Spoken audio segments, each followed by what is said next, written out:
Mike. Olá, pessoal. Boa noite a todo mundo. Bem-vindos aqui ao Revelando Shakespeare. Mais uma vez aqui começando a nossa live semanal do Revelando Shakespeare. Hoje com convidados especialíssimos. Estamos aqui, eu, Valéria Marchi, Tuna Dwek, Daniel Abrantes. Boa noite. Recebendo Maria Devlin McNair. Is right? Is the sound okay?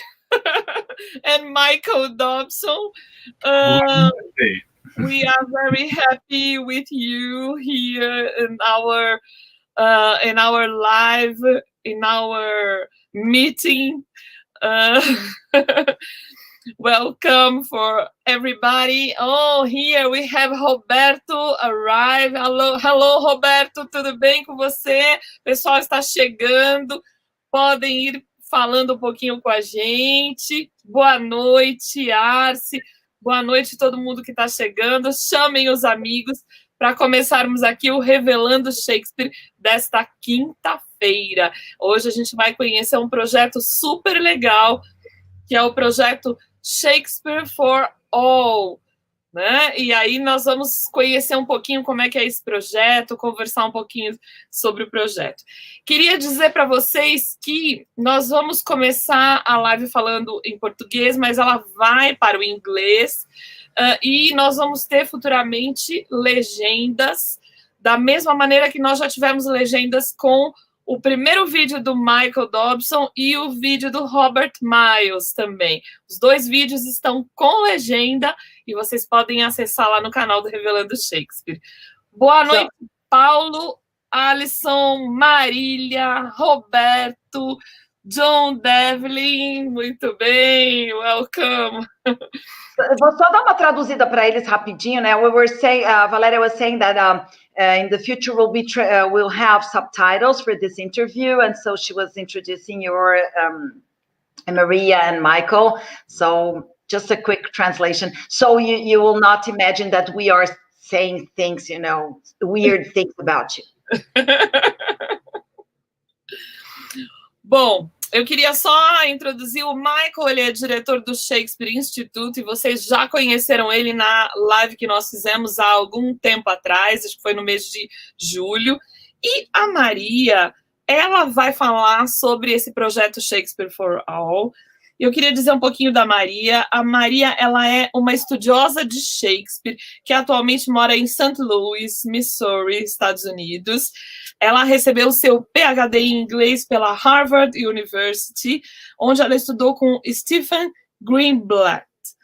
Atualmente, ela está produzindo um curso online para o Himalaya Learning, que é o Shakespeare For All, que ela vai explicar melhor para a gente, e onde ela apresenta entrevistas e performances de importantes estudiosos de Shakespeare ao redor do mundo.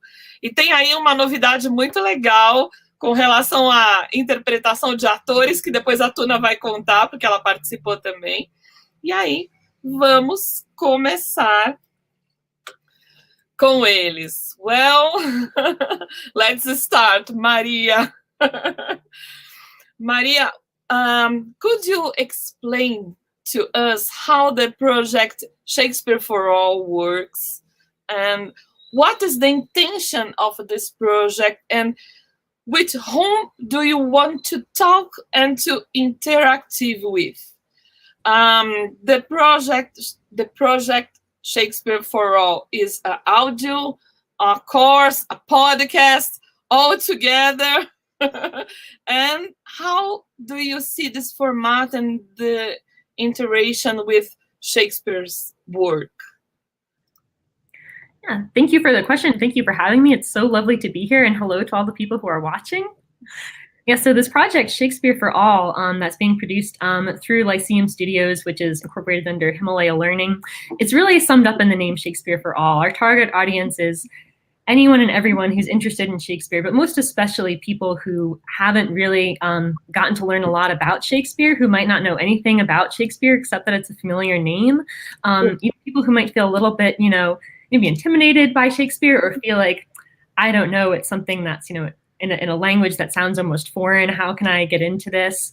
So many people study him. There's so much scholarship. How do I know that I'm getting it right? So we're thinking about those kinds of people in particular and trying to make a course that will allow them to step into the plays, feel like they're really understanding the plays, not just at the level of story and character, though that too, but feeling like they can enter into the interpretive conversations around those plays. So we have courses planned on 24 of sort of the most well-known popular plays. And in each one, we have a section where the featured scholar, Michael Dobson is one of our featured scholars in the course on Julius Caesar, kind of breaks down what are some of the big thematic, philosophical, psychological questions that this play poses. And the thing I've learned in interviews with a lot of these professors is that they kind of all keep coming back to the same thing that's so special and interesting about Shakespeare, which is that he puts up these huge questions and then leaves the answers kind of up to us. And it's like each new production of Shakespeare offers its own interpretation, its own answers to those questions, but they're temporary. They belong to that production, that interpretation, and then it's on to the next viewer, on to the next reader to think about that question kind of anew. So we've kind of tried to design these courses to bring out those questions, but not trying to say this is the final answer about them. It's trying to give our listeners a way of understanding them so they can start feeling like, yes, I can understand what's at stake here and develop my own kind of take on the play and conversation with these scholars, these performers, and, other people who enjoy Shakespeare around the world. And we're hoping that it will become a more and more global project. There's a plan to translate the course into Chinese, hopefully soon in Spanish. We're working with some wonderful scholars who've done their own translations of Shakespeare's speeches into Spanish, the speeches that we have performers recording for the course. We're including performances of Shakespeare in other languages that Tuna and Alberto have very generously shared with us.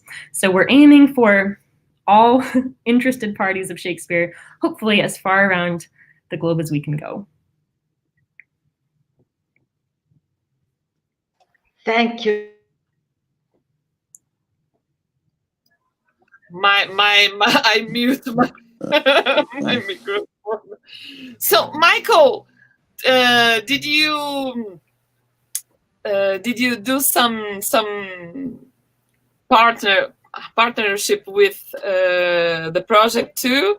Oh, what did you do there?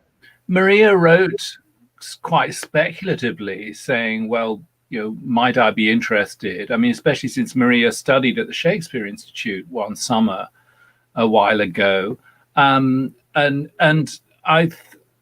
very pleased with this project. I think it's very exciting. It's a course where you get Shakespeare audio only, which sounds like a loss, but actually listening to Shakespeare without being distracted by actors' bodies can be nice too. And can be a very good way of engaging with the language. I mean, I remember when I was a student, I bought a lot of old gramophone records, as they were called in those days.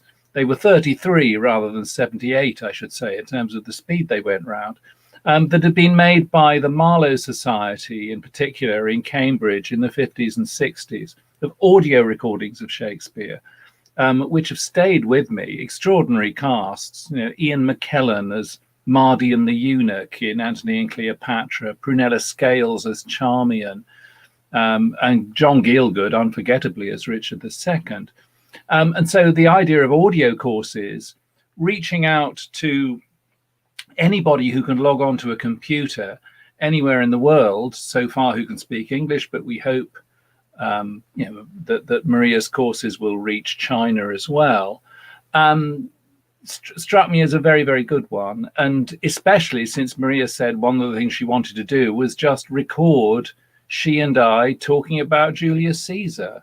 I mean, what could be nicer than just talking about Julius Caesar with Maria? So that's what we did. It's and also Maria said, well, the Institute works very closely with the Royal Shakespeare Company. It might be nice to have some actors recording speeches. Who should we get? So, of course, I said Tuna Dwek, and then mentioned some people from the Royal Shakespeare Company, many of whom, because, in part because they're not very busy performing live on stage at the moment, were absolutely thrilled to record, favorite passages from Shakespeare to be used on Maria's course. It's, go to the website. That's my advice. Go to Shakespeare For All at lyceum.fm, which I think is roughly right, and you can see them all lined up. There's a whole page of actors, and it's the best bit of my address book. Come to life, and you'll be able to hear them doing the quotations in these beautifully organized presentations of the issues and questions and things you need to know about different Shakespeare plays. The really nice thing about it, from my point of view, is that when you've done one of Maria's courses online, just by audio, you won't get a degree. So you will obviously need to move on to study at the Shakespeare Institute, perhaps by distance learning, an ever more popular option at which we have excelled for a long time, even before this pandemic. And if you don't believe me about these things, I urge you to speak to Paolo Gregorio, who I'm delighted to see is tuned in tonight, who did a brilliant PhD at the Institute. He's one of many excellent Brazilian scholars who the Institute hosts. We're hoping that Angelica Tomiello will be joining us in the spring. But Paolo did a terrific PhD about the influence of Beckett on modern stagings of Shakespeare. Those Brazilians who can speak English, such as the cosmopolitans around us tonight, can of course already benefit from Shakespeare For All. And once it's translated into Portuguese, which, as we all know, is a far more sophisticated language than Spanish, so they need to work up towards it via Spanish. I hope it will have an even larger Brazilian audience. But it's a great sort of introductory course to get people towards studying at the Shakespeare Institute. I'm mute. Thank you so much, Michael and Maria. And I'm always so honored when you talk about me. And my God, Michael, you're so generous. Thank you. So we were talking earlier that when I was a kid in the French school, we used to study the classical authors like Molière, Corneille, Racine, and we would listen to records with Maria Casares, Jean-Louis Barrault. So it kind of awakens this love for the classic authors. So I would like you to answer, both of you. When did this unconditioned love for Shakespeare appeared? When did it appear in your life? And this need, because it's a need to spread Shakespeare plays worldwide. When did this start? Because it never stops. Thank you.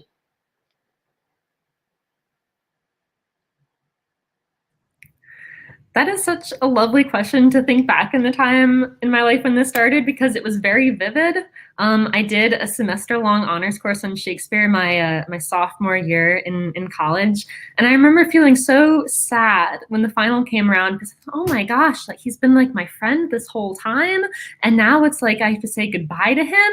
And I was like, no, this is only the beginning. So I signed up the next summer to go on a study abroad trip to England, where we would just watch 2 or 3 Shakespeare plays a week for 6 weeks, and I added on a bunch more plays of my own volition to that. I got some friends to take the train up to Scotland with me to see an outdoor production of Macbeth in Glasgow. That was particularly good.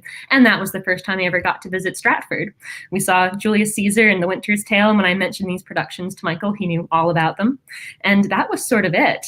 It wasn't just Shakespeare. I decided, well, I want to study English Renaissance literature, and I want to get a PhD in Renaissance literature, and I want to make this my whole career that will facilitate sort of doing as much Shakespeare as possible. And during my PhD, I started getting focused on comedies and a little bit impertinently started saying, oh, there's lots of great authors other than Shakespeare who've written comedies you've never heard of. But now this whole project has been sort of just immersing me back in Shakespeare. As you were saying, sort of just in terms of the audio, so many theaters have been so generous during the lockdown and sharing performances, recorded productions that they have. So I've just gotten to kind of fill my ears with Shakespeare all summer. And it's the most wonderful experience. The strangest things just start resonating around in your brain. I remember a performance I saw in Oxford. It was like 12 years ago, and I can still hear those voices every time I read Antony and Cleopatra. The way he said, "cold-hearted towards me." I can't hear it any other way but that. And so this has just been the greatest pleasure because, as you said, it starts, but it doesn't stop. Yeah, and how touching it is to still hear people who are surprised that they can remember something vividly from 12 years ago. I mean, I hear cadences from productions I saw pushing 50 years ago now. And I mean, I think probably the most important single moment that I can identify as a time when I really thought, oh, actually, there's something really remarkable about this stuff. This really does open up windows into worlds that you can't get to anything like as vividly by other routes, was probably just the first time that I was taken to Stratford in a school bus when I was studying Henry V at school for exams. And I'd read Macbeth at school and absolutely loved it and found the things the language was doing extraordinary and very rich. And it seemed so dense that obviously Macbeth was a work that happened, that you needed about 3 months for. And I hadn't really clicked that these things really did happen in real time, that it really was dialogue, that this was the linguistic dimension of something that was also happening between bodies in a particular space in a room with a lot of people watching. But we were very fortunate. We got taken at no extra charge at the state's expense to see Terry Hand's production of Henry V in the Royal Shakespeare Theatre, with Alan Howard as Henry V, Ollie Ford Davis, who I've got to know very well since, in his first RSC role, doubling the chorus and the Herald Mountjoy. It's actually dramatic. It's actually, one's got this kind of verbal shell left over of this living thing that can live in all sorts of different ways. I sort of realized, I suppose, from then on that it might be worth coming back to Stratford from time to time. I certainly started, as soon as I was old enough, sneaking onto the train to London when I could at weekends and going and seeing shows there and seeing shows at the National and seeing shows at the RSC, seeing productions by John Barton in particular that I remember extremely well. And Peter Brook's Antony and Cleopatra, to revert to Cleopatra. It's funny how around Tuna, that's just a word that seems to naturally come into the conversation. But seeing Peter Brook's Antony and Cleopatra, and how nice that one member of the cast from that production, who played Charmian, namely Juliet Stevenson, is doing some recordings for Maria's courses. It's remarkable how many good young actors from the 70s are still, great performers now and are still in the business. Yeah, so I think that's probably it for me. And then, having seen an awful lot of productions in English, both in Britain and America, I started noticing that there were all these other ways of doing Shakespeare in other languages, where it came out in different contexts and with different emphases, and with different underlying assumptions about what a theatrical performance was supposed to be like at all. I saw a lot of visiting companies often doing things that weren't Shakespeare. I saw Tadeusz Kantor's company, the Polish company, at the Edinburgh Festival in 1980 who were just sensational. Yes, and through the experience of running away to nice conferences around the world and getting to see local productions of Shakespeare, I became equally addicted to seeing productions elsewhere and writing program notes for visiting companies coming to the Edinburgh Festival, and especially going to an international theatre festival in Romania at Craiova, where I've seen some wonderful work from all over the place. And I have the great luxury of now being in a job where we collaborate very closely with universities in Japan and in China, and I get to work with the Asian Shakespeare Intercultural Archive in Singapore. So I get to see and even comment on a huge range of Asian versions of Shakespeare. Shakespeare seen through the lens of no drama or Peking opera or shamanistic rituals from Korea, all sorts of other ways in which cultures meet in Shakespeare and open up to each other. So that's all fun too. But it's always, it's nice to come home to the Anglophone world from time to time and talk with Maria. That's also highly pleasing. Yeah, amazing. Are you listening to me well? Is it fine? Yeah, we can hear you. My sound? Perfect. So first of all, thanks a lot for being here. It's a great opportunity for us to have you here, Maria and Michael. Thanks a lot again. So my question is that I saw on the Shakespeare For All website a lovely comment that Maria also mentioned here in the first topic, that Shakespeare does not give you answers, but gives you fabulous questions. So my question is, what do you think is Shakespeare's greatest question, or the best ones? Is it to be or not to be, for example, or any other? And what do you think is the importance in drama, in arts in general, in life, philosophy, and all this stuff? What do you think is the importance of giving questions instead of just answers?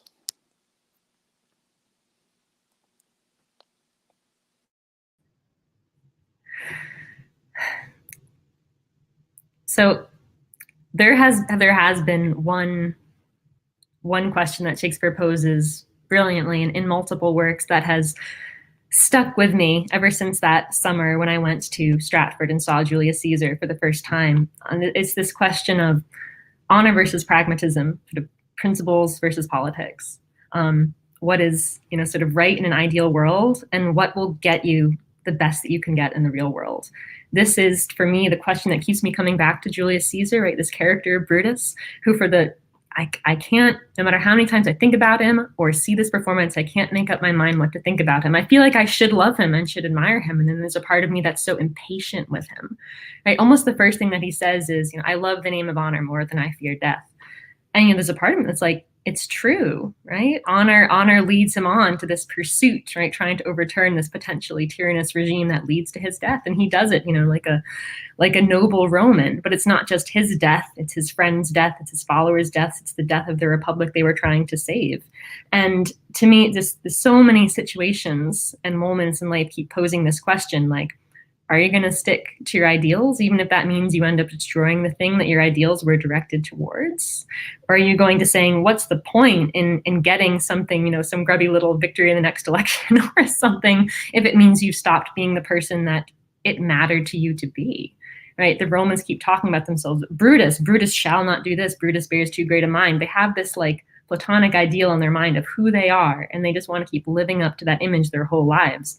And there's something really beautiful and appealing about that, and equally appalling when Brutus looks around and says, I shall have more glory by this losing day than Mark Antony and Octavius by this vile conquest shall attain unto. And you're like, vile conquest?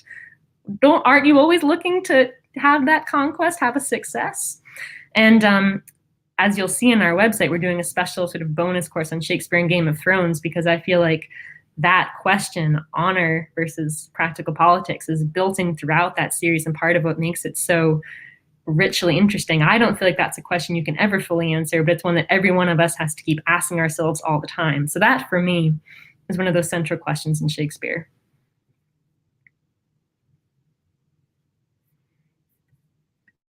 Yeah. I of course agree with all of that, and I've so enjoyed talking with Maria about Julius Caesar. We could certainly do it all night, and many other nights too.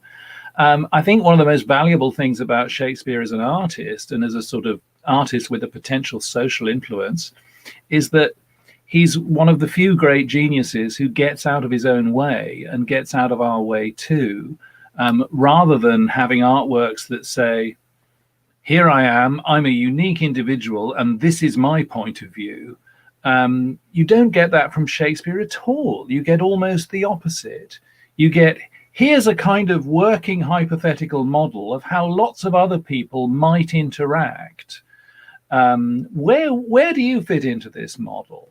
Yeah, but all these questions are implicit.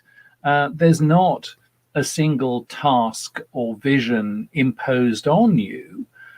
There's these wholly, apparently autonomous individuals within and falling out of particular societies.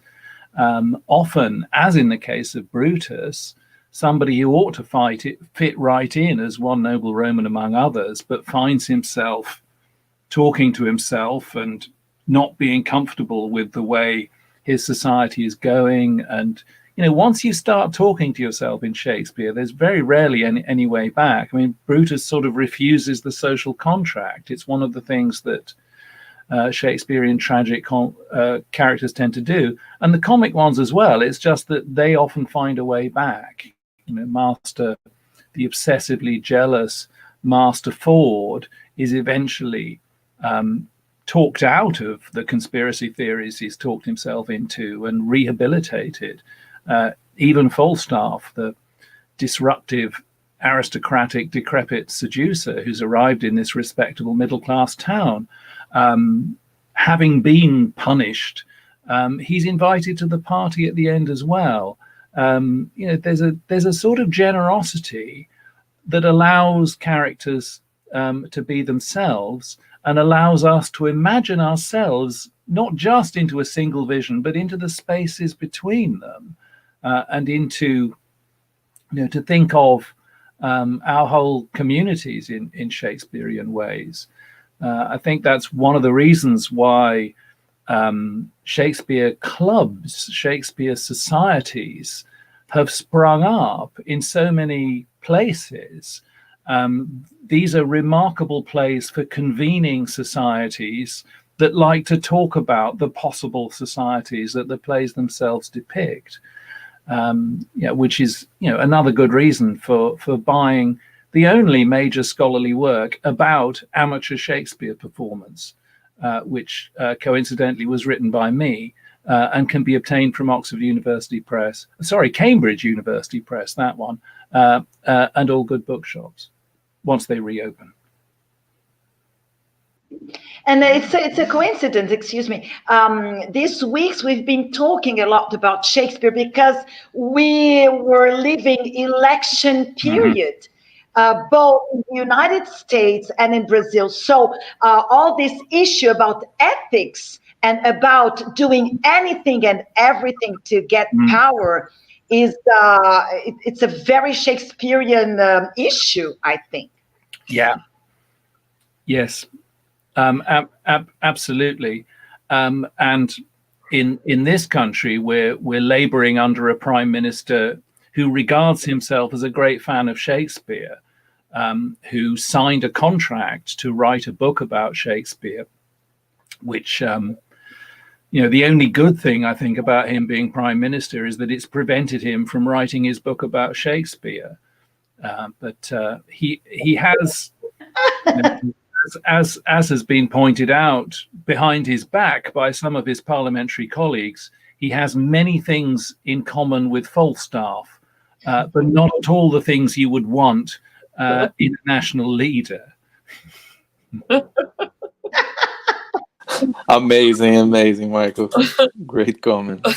We have, how can I say, Tuna, the words, the debate in English? We have, It's a debate. we have a debate with Richard III last week, with a lot of professors and friends that we started to talk about this kind of situation. And now I would like to say hello to some people here. Luiz Quezada, Pedro Deja, Pedro Leão, que mandou beijos aqui para nós, Felipe Ávila, Alisson Oliveira. Alisson Oliveira has a question. I'd like to know if Maria and Michael have a favorite film adaptation, and what advice would they give to people whose mother tongue is not English but want to read Shakespeare and the original? Who wants to say? Maria? Very good question, Alison. I'd love to talk about this. So film adaptations now, there's kind of a funny in between now that a lot of theaters are doing sort of live recordings of performances and streaming them. I've really enjoyed some of those. My favorite from this summer that I've seen is the Coriolanus production from the Donmar Warehouse with Tom Hiddleston as Coriolanus. It's wonderful, and it's a small theater, and the camera brings you right up close to the actors, and there's this intensity that's like almost overwhelming as you're watching it. Other film adaptations I love. I think there's a 2016 BBC of A Midsummer Night's Dream that looks like it's going to be quite campy, but they did something sort of incredibly beautiful with the ending in this production, which was they kept it a really happy comedy, which a lot of modern critics are unhappy with, but they sort of fixed all the things that tend to bother people. Like they just have this moment where Puck takes the love juice off of Demetrius's eyes, which everyone worries about, like he's been forced into this marriage with Helena, and he looks at her and he loves her just as much. And it's like this perfect little change. There's no dialogue, but it just took away that problem that bothered people about the play. It's this wonderful comic ending. Other adaptations, I love The Hollow Crown. I think the whole series is beautiful and brilliant and made me interested in the Henry VI plays, which I hadn't been before. And reading Shakespeare in English, if your mother tongue isn't English, this was what Coriolanus is making me think of. I was speaking with a Shakespeare actor, Anton Lesser, that Michael kindly put me in touch with. And he told me a story about someone who said Shakespeare's language, you have to think of it like a waterfall. And the point isn't to sort of catch each and every little droplet, it's to stand underneath it and get drenched. And when I'm watching like that one in particular, it made me remember that comment because the words are sort of coming at you too fast and sort of too complicated a syntax to follow all of. But the wonderful acting makes it feel like this waterfall that you understand a lot of the import and a lot of the stakes, even without catching sort of the exact parsing of every single, sentence or phrase that they're speaking. And Emma Smith, when we interviewed her, said something similar. You can think of Shakespeare not just as a written text, but as like going to an opera, a concert. It's a kind of music, and you can sort of let that just move over you in a kind of way to get the feel of it. So that is something I would say is don't be afraid of it. Let it kind of come over you in almost a different sort of sensory experience.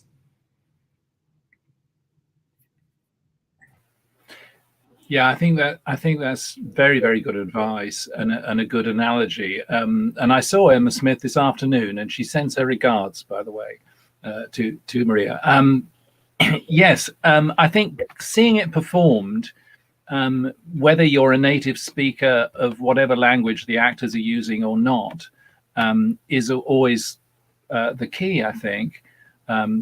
Because even if you can't work out who's called what, you can see which one is taller and is wearing a blue doublet or a blue whatever else it may be.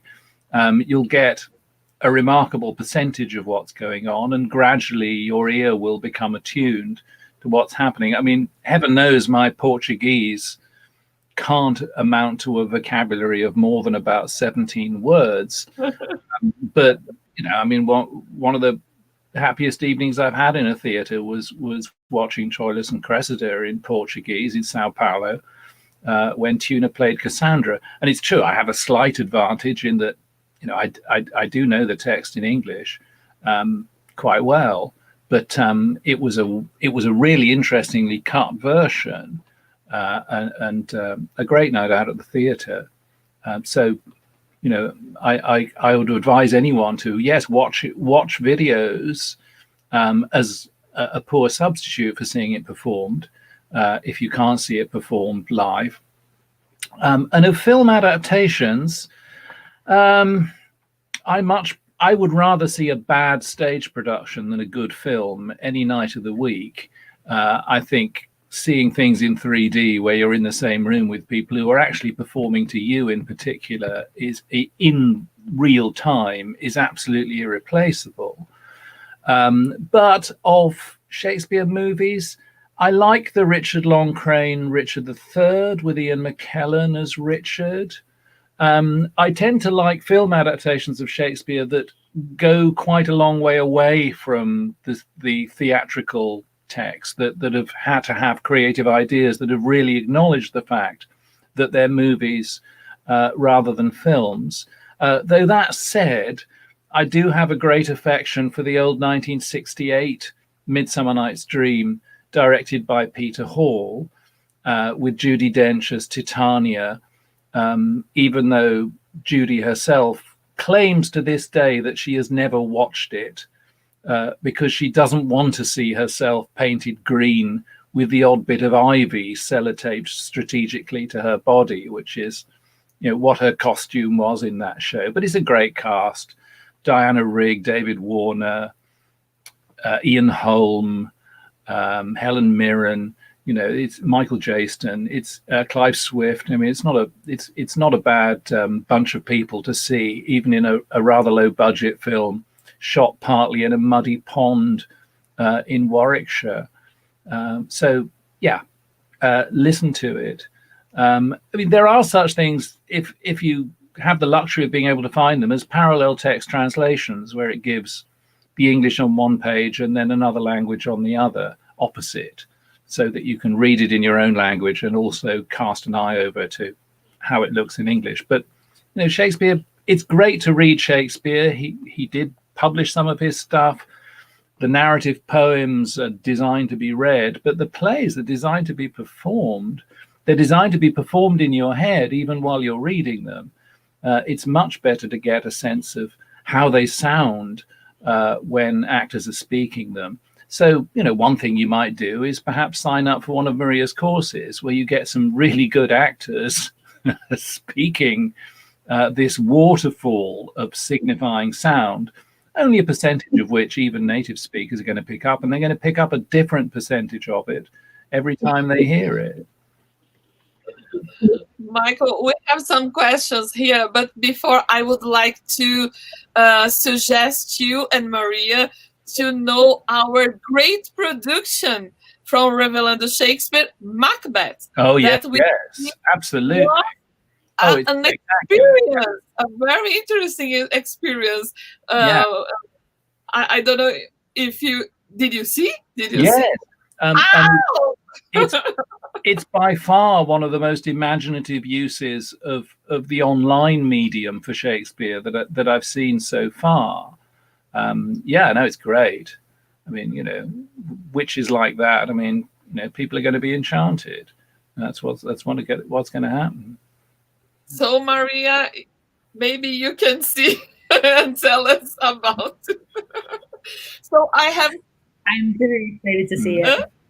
It's a transgression. Yeah, let's send the link. Let's send the link to Maria. Yeah.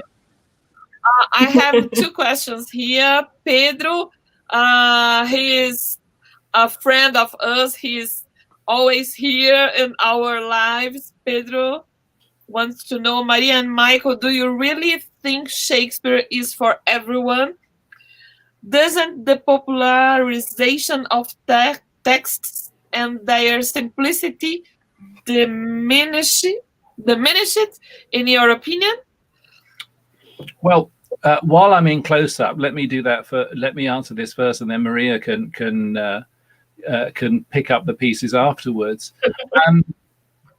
I mean, Maria's courses certainly aren't simplifying Shakespeare. They're opening up very rich possibilities for interpreting and using Shakespeare in a thousand different ways. They're not in any way dumbing it down or reducing the scale of its sophistication. But at the same time, Shakespeare's plays were and are popular, mass market popular entertainment. I mean, there certainly were people in the 1590s who weren't going to see Shakespeare, but I don't think there's anybody very much around at the time who wouldn't have understood it if somebody had taken them, or if their church elders had permitted them to see the stuff. It's true that none of the arts are compulsory, not individually. I mean, I think collectively as societies, we need them in one form or another to help have a space in which things are hypotheses rather than contentions we need to kill each other about on the spot. But, I don't think you would ask that question about Mozart. I mean, is Mozart for everyone? There are some people who don't habitually go and watch the Magic Flute. I don't think there are many people who wouldn't respond to the extraordinary tunes in the Magic Flute, which obviously only somebody with an incredible musical gift and musical education could produce. And I think Shakespeare is in that category. Much of the way in which we imagine film scripts, drama, human interaction is based on Shakespearean models. Nearly all war movies are, dumbed down rewrites of Henry V in one way or another.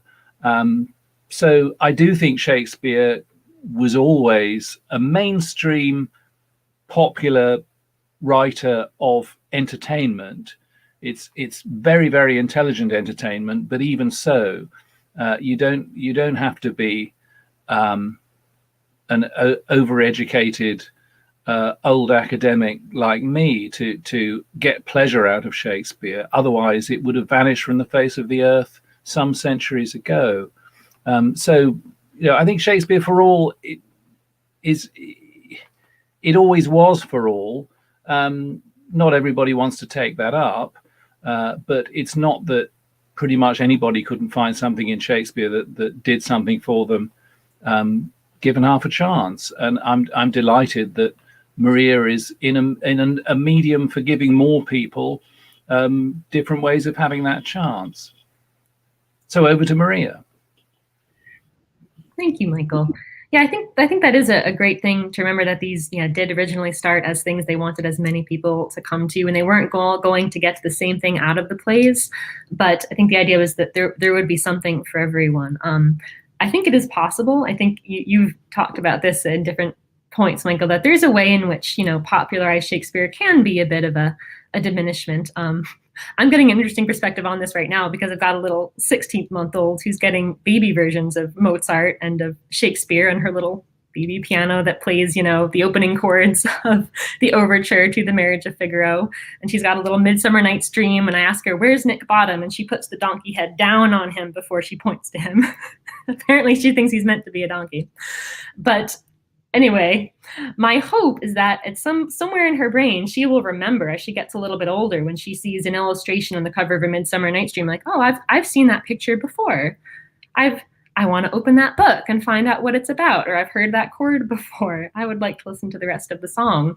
And my hope is that we can provide a kind of like a pathway that will lead people to deeper and deeper engagement with the original sources.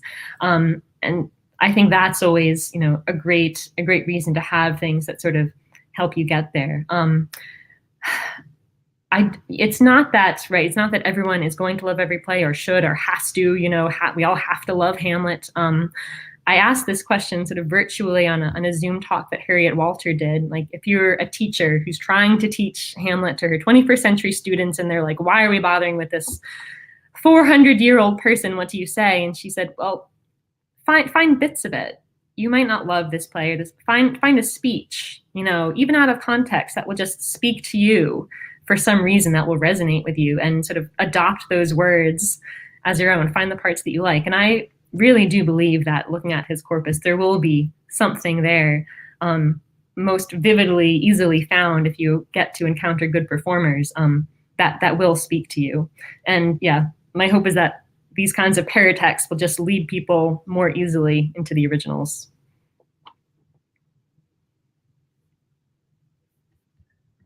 We have another question here, Angelica.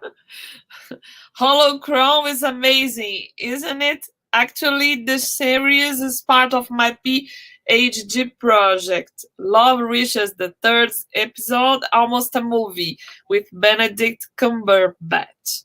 My English is fantastic. So, what do you do you think about this? These adaptations is interesting. Is yes, Maria.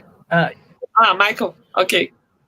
I mean, either. I mean, as we've already said, I mean, many TV, the whole form of the TV miniseries is partly evolved from series of Shakespeare history plays anyway. I mean, you know, Game of Thrones is, as Maria will be pointing out, is partly a rewrite of the Henry VI plays. So they can be adapted very cogently into this genre. Especially if you've got fairly imaginative directors. And, you know, I'm delighted to see this question from Angelica Tomiello about her very exciting project, which I've been writing a reference letter to support this afternoon. And I really look forward to glimpsing into the Shakespeare Institute library and seeing her pursuing it some more. Yeah, and I think actually the Henry VI plays work rather better on TV than the second tetralogy, the Henry IV plays. I think there's so much more emphasis on who's in, who's out, and what happens next. In so much more kind of working on suspense in the Henry VI plays that it makes very good TV by comparison. The RSC's old mid-60s version, Wars of the Roses, is still very well worth watching and can easily be obtained with my friend Janet Suzman as Joan of Arc and that other extraordinary cast. And one of the only worthwhile productions to come out of that BBC Time Life initiative back in the 1980s, when the BBC said they would make a whole series of all of Shakespeare's plays, but it had finance from the Time Life Corporation in America, who insisted that it all had to be done in period costume. So it's all about the costumes, and it's rather stuffy and not at all the kind of production that people were doing in the theatre at the time. Their Henry VI plays are rather good, because they didn't bother to spend much money on them. They just built a set in one corner of the studio, and you could see it was a set, and you could see the actors were doubling, and it wasn't entirely unlike being in the theatre, and therefore rather good. That had a good cast. But yeah, I too liked the recent Hollow Crown sequence.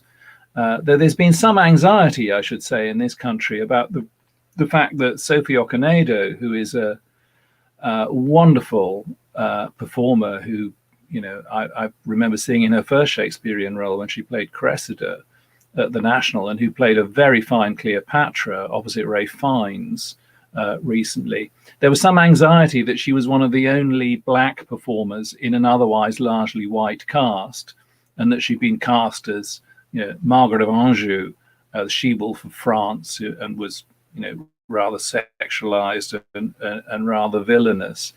You know, there is a lot of discussion about the way in which present day productions, even of plays about medieval English history, need to look more like present day Britain than like medieval Britain.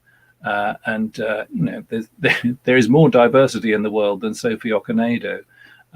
Nice though a world that was uniformly Sophie Okonedo might be.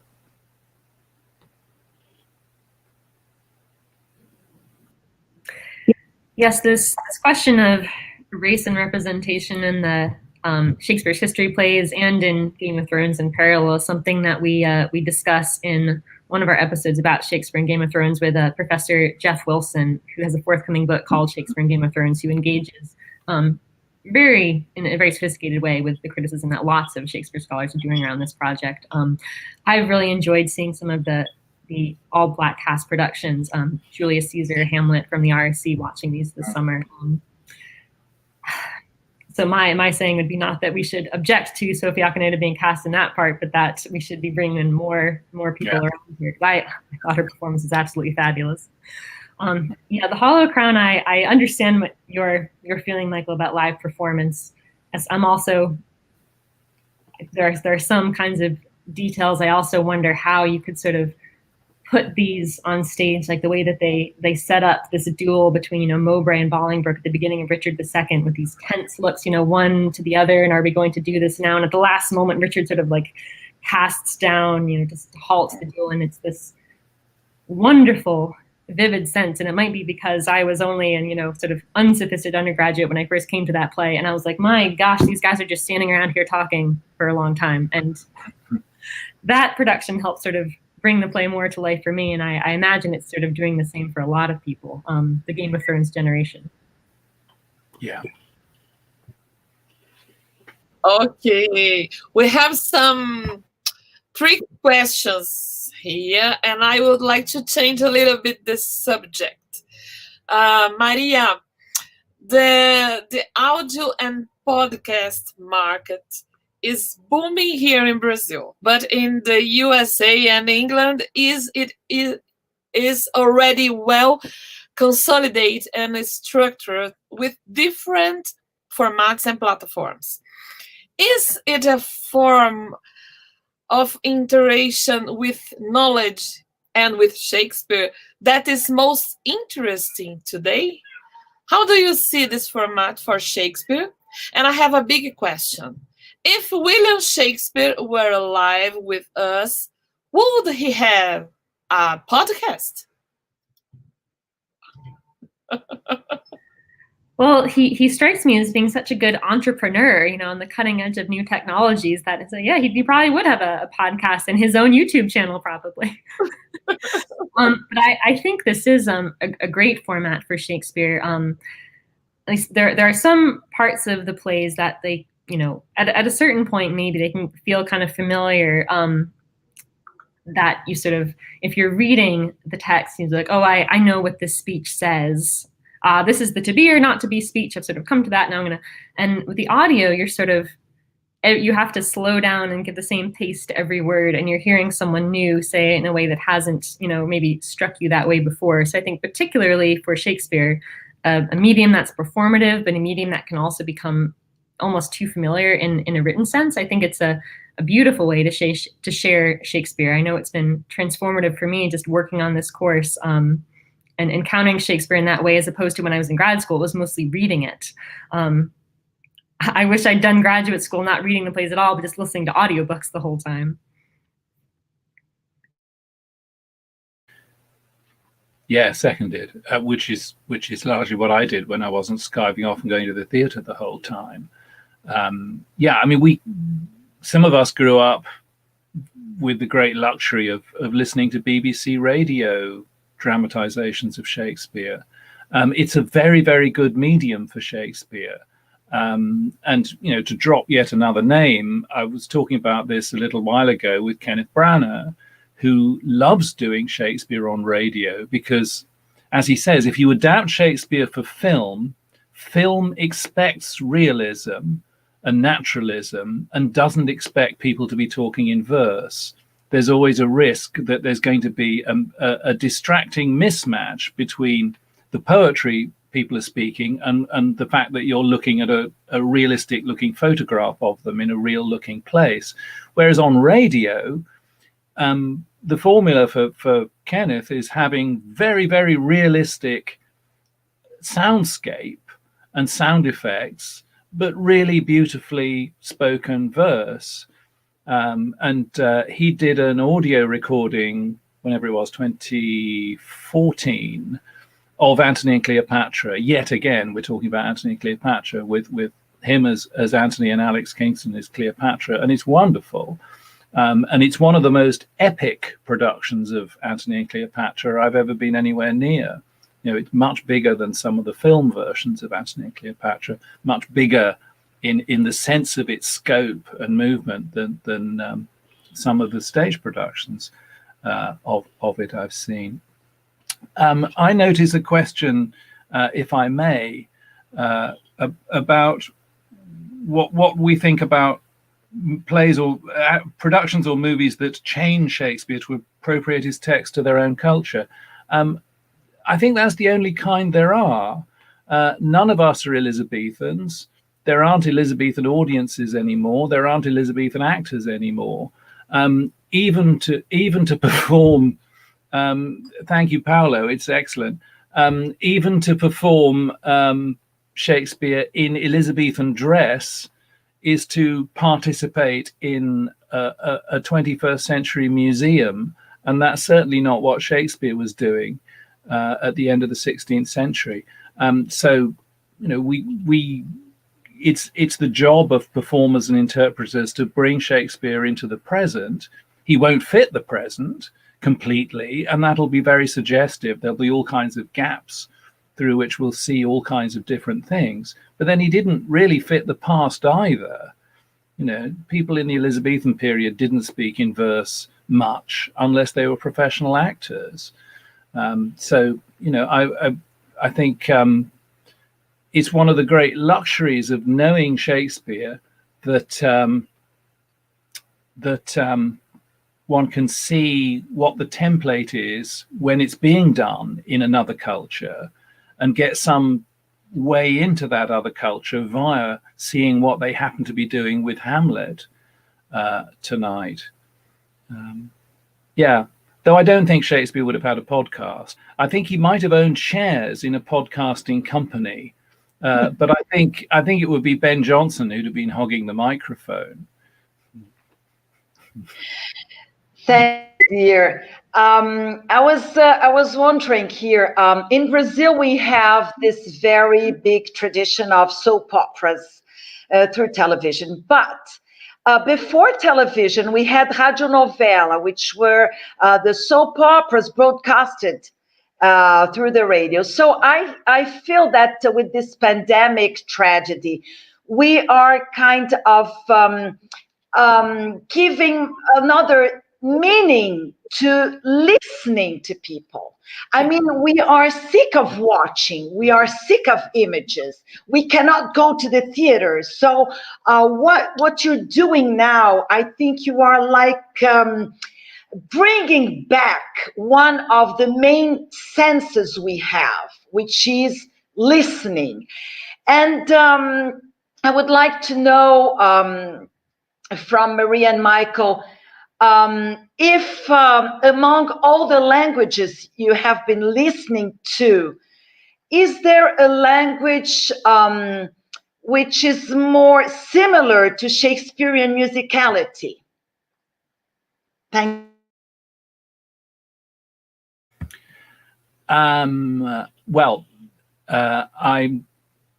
I can only repeat claims made to me by people who are more fluent in their own languages than I am. I've heard a lot of Shakespeare in Romanian translation.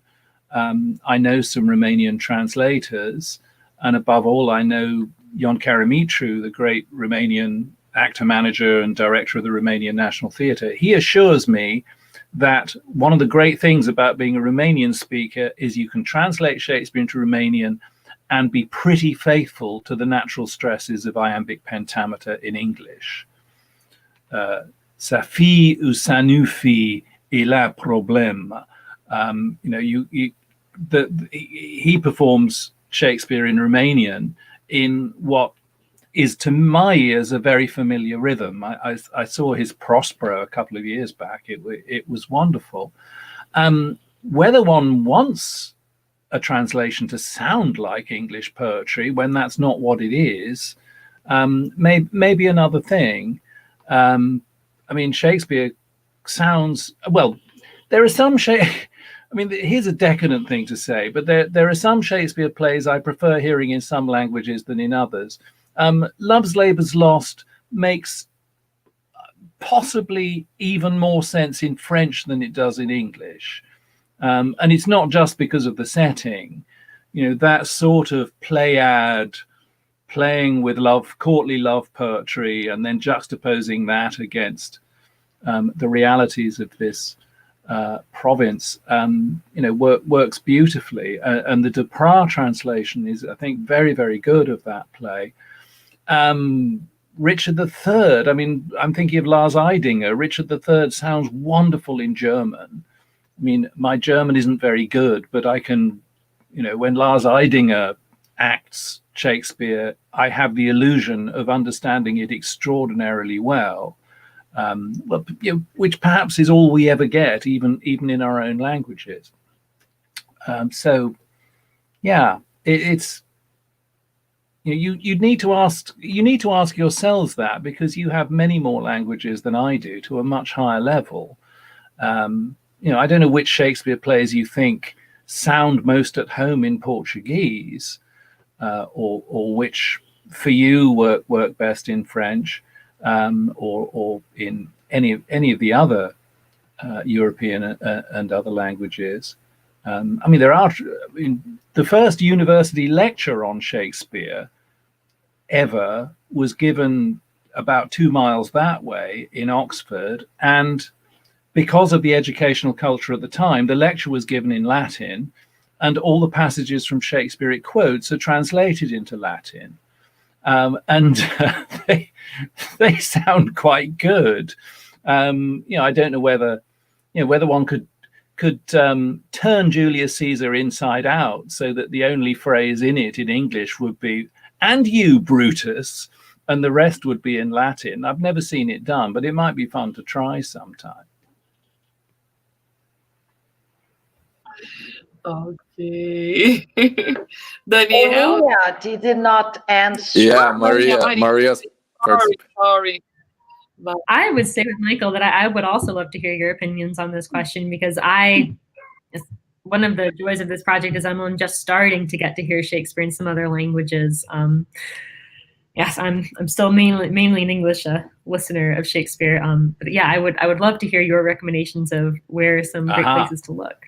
Then, I mean, when you're not connected to Revelando Shakespeare, you should search for online for the Asian Shakespeare Intercultural Archive, and that gives you free access to video recordings, live video recordings of stage productions by people like Ninagawa, amazing productions from Korea, Japan, China, Taiwan, the Philippines. You know, it's wonderful. And I particularly recommend for Daniel in particular, Kingdom of Desire, which is a Peking opera version of Macbeth with just astonishing costumes and those wonderful vocalizations that Jinju performers do. It's got the most stunning Lady Macbeth who can hit the most extraordinary shrieks. And it's very influenced by the Kurosawa movie, Spider's Web Castle or Throne of Blood, depending on which translation you've got. But otherwise, when circumstances permit, go to Berlin, go to the Schaubühne, see anything directed by Thomas Ostermeyer, whose Hamlet was just astonishing, whose Twelfth Night at the Comédie Française, which Tuna and I each saw, was very, very funny. And it was even funnier if you saw it, as I did, on a day when President Trump was visiting Paris, and Sir Toby and Andrew Aguchi went off into a long improvisation on the subject during the catch scene when they were very drunk. It was very, very funny. Extraordinary. I just wrote down the tip, Michael. Thanks a lot for sharing. Well, tomorrow it's the November 20th, is the 75th anniversary since the beginning of the Nuremberg trials, a series of military tribunals organized by the Allied forces, the winners of the Second World War. and they're trying the Nazi Germany leaders, politics and military leaders, which makes us think about justice. For example, what is the justice for the Nazis? And my question is, how do you think Shakespeare deals with justice? Like in The Merchant of Venice, for example, I guess the most notorious one. What do you think about it?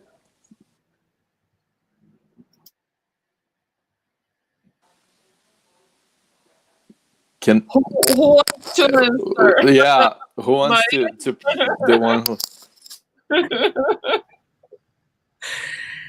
Yes, I'll field this rather straightforward question.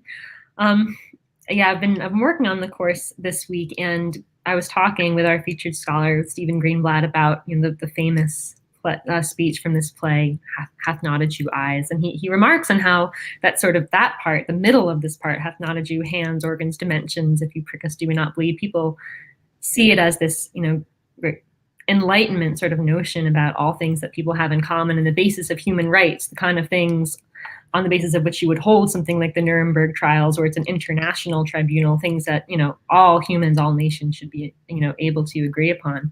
And he notes that it's framed within threats of I'm gonna murder this person, right? This is why I hate Antonio, and then at the end I'm going to have my revenge, and the lesson that you teach me, it shall go hard, but I shall better the example, right? Because where he ends up with is the way in which we're also like, is that you would take revenge, and I'm going to take revenge too. I saw one production, I think it was Henry Goodman as Shylock, where he says, if a Jew wrong a Christian, and at that moment he shoves the Christian he's talking to, and immediately the Christian goes up to him and pushes his cane against him. He's like, see, what is this sufferance? Revenge. He says, why don't I do the same thing? And so what Professor Greenblatt says was that, that part, it's like the darker flip side of that Enlightenment idea is like, yeah, we're similar in that, you would react like this too. And he says, that's a great takeaway lesson, looking at communities who are angry right now, angry any time in history. We've seen a lot of communities expressing anger and protests this year. And this play says, where do you think that comes from? Where do you think you would be if you had been under this sort of regime? And this is where the big change that Shakespeare makes to Shylock is that you see where he comes from. He doesn't emerge just out of nowhere as the villain that the plot needs to get the plot moving along. You see where this all comes from. And so to my mind, a lesson that we have to take in about justice is not just looking at the incident that's being adjudicated in front of us. That's easy to sort of bracket and say this action was done and here's the sanction. That might be what you have to do sort of perforce in individual adjudications. But if you want a just society, you have to step back and say, how do we keep these actions from occurring in the first place that we have to adjudicate in courts like this? It's because of society's interaction. Someone like Shylock doesn't come out of nowhere.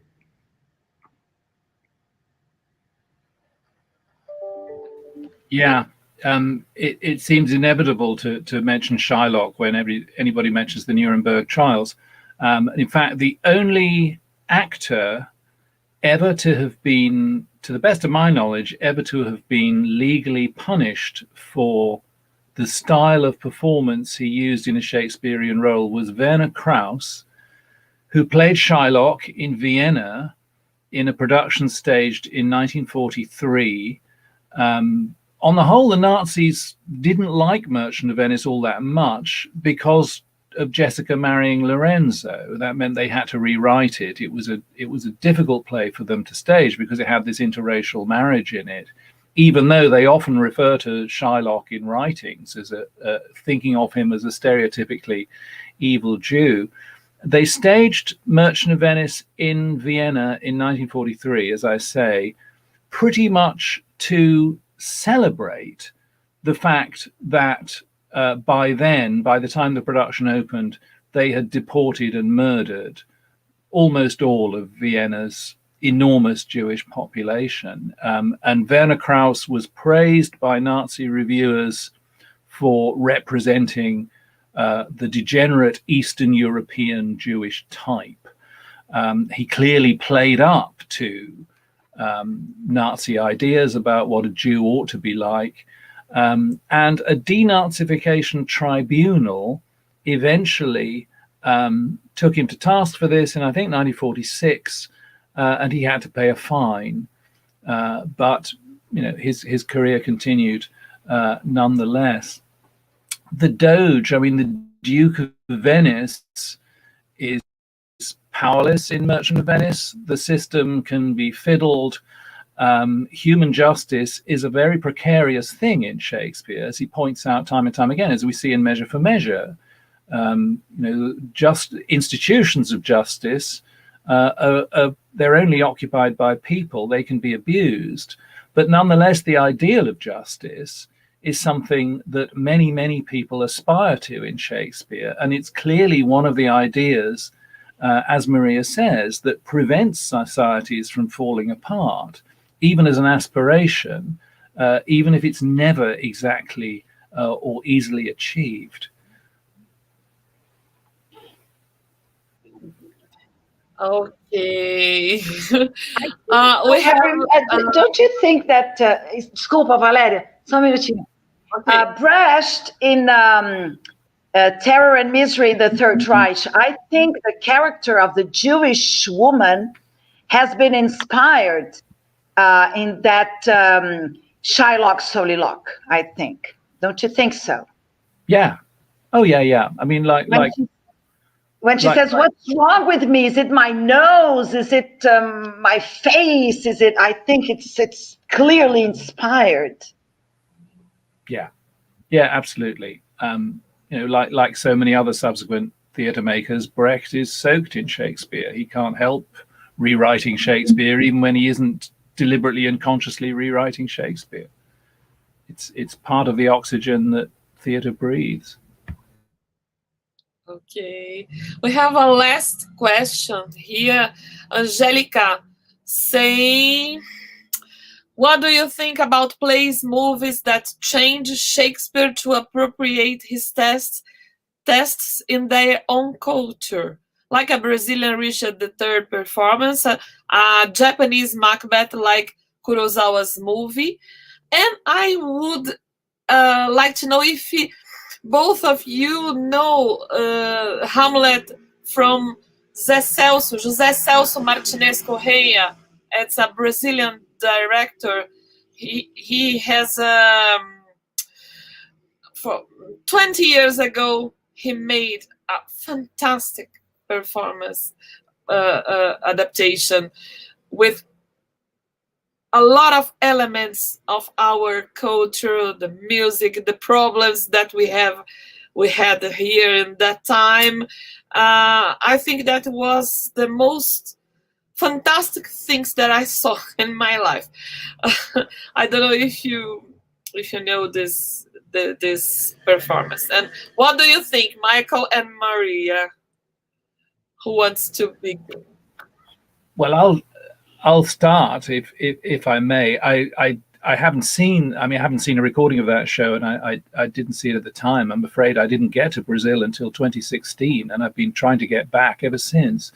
But I think we have to naturalize Shakespeare to some extent, while recognizing that Shakespeare is strange to himself and others. It's always going to be slightly, well, like all theatre, it's always something magical that comes from somewhere else and takes us somewhere else.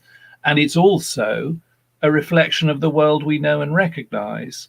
And you may want to make more of the circumstantial details familiar and easy in order to make more of the really difficult stuff even approachable. Yeah, I mean, as I've said, I mean, my very shallow knowledge of much of world culture is derived entirely from seeing local adaptations of Shakespeare. So I'm very grateful to them, and I hugely enjoy them and find them absolutely fascinating. You know, I mean, when Shakespeare first came to China, in the 30s, Chinese used to try and imitate Western productions, and they would wear false noses and Elizabethan clothes, which is fair enough if that's what they wanted to do. But that's not, I don't suppose it was anything other than a not particularly compelling version of a mediocre Western production of Much Ado About Nothing, which was generally the play they did. Whereas, once the Chinese start translating Shakespeare into a version they can really work with and use their own theatrical culture with, I think you get something that's actually energized and exciting and much truer to where the energies the plays release and the energies the plays nurture in and of themselves. So, yeah, I think Shakespeare begs to be adapted. He was adapting stuff himself. We have to make it live wherever we find ourselves to do it. We adapt Shakespeare every time we even mention the stuff. I'm sure that's true for Maria as well. Yeah, I think the word you use, grateful, is a particularly good way to describe these productions, because they give you this gift often of helping you see new things about the questions he's asking, or new things about, the text, the play. I remember reading about Hamlet, that productions set outside, the Anglophone world tended to be quite different. The English-American productions would focus on, Hamlet, the psychology, the most complicated character in literature, and productions, in say, Eastern Europe, where they would focus more on the society that surrounds Hamlet, the politics, the surveillance state, the threat of this shift from one regime to another, bringing out aspects of that story that are there, but that can become easy to overlook unless you're seeing it transformed into a new kind of setting. I was also thinking about the production of Hamlet I saw with Andrew Scott, where it brought in the most American element I can remember seeing. It had this sort of very folksy American guitar soundtrack to it. And I remember that music playing during the dumb show, the mousetrap that is acted out with the player king and the player queen. And often people talk about how here Shakespeare's going back to an older style of theater, right? And, productions, I think the David Tennant one or the Kenneth Branagh one, the costumes are very sort of stiff and heavy, and they're obviously a throwback to an older theater. But here it was the most modern part of the show. It was this modern sounding music and a very naturalistic representation of the father and the mother kind of holding a baby and helping it walk and growing up. And you thought, oh my God, they're a family, just like I have a family. And they have this child, and Hamlet has parents like I have parents. And of course he loves his dad and his mom. And it just made it feel so immediate and modern, just from this kind of switch in its setting. And that was something that I was grateful for, this sort of new kind of less mediated connection to Hamlet, which is one of the most kind of mediated sort of laden plays that we have. So yes, I would say yes, bring them all on. We're grateful for them. Okay. So we have to finish our conversation. Great conversation. Can I say something before we leave each other? Well, I think Shakespeare has the best spokespeople ever. And before thanking you both, I need to say that Maria and Michael are two examples of two passionate, sensitive, beautiful, intelligent, and modest people. You are two huge examples. And thank you so much for sharing this love and this modesty you have. You are the most generous people and the most representative, generous people the Bard could ever imagine to have in this earth. Thank you so much. Thank you very much. We have a last question, but I don't know if you can answer, because Pedro wants to know, Petruchio is a simple self-interest Hank, or does he really love Katarina? Because we have this question in our theater class, and Pedro is together with us. Yeah, depends entirely on who's acting it tonight and what kind of mood they're in. If it's Richard Burton or John Cleese. Yes. Yeah. Okay, so thank you very much for this lovely meeting, and I would like to say again that next time I will drink wine with Michael and not water.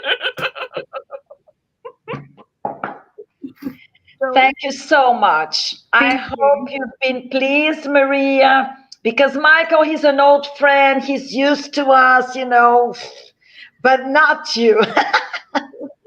It's been a pleasure. Yeah, guys, thanks very much for being here. It's a great opportunity for us, for me, sure. So thanks a lot, Michael. Thanks a lot, Maria. Now our new friend, Maria, and of course Valeria. Thank you, Danielle, and Tuna Valeria. for the... Next time I will dye my hair. Oh, Okay. Yeah, it's beautiful. White hair with this pandemic. Thank you very much for everybody. Boa noite para todo mundo. Muito obrigada a todos que vieram aqui hoje. E nos encontramos na próxima semana com mais um Revelando Shakespeare. E quem não assistiu ainda o Macbeth, corre lá para assistir, porque está maravilhoso. E a gente tem a opinião de vocês, tá bom? Obrigada. Boa noite. Obrigada a todo mundo, Valéria, Dani, nosso público fiel, Maria, Michael, God bless you. Thank you so, so much.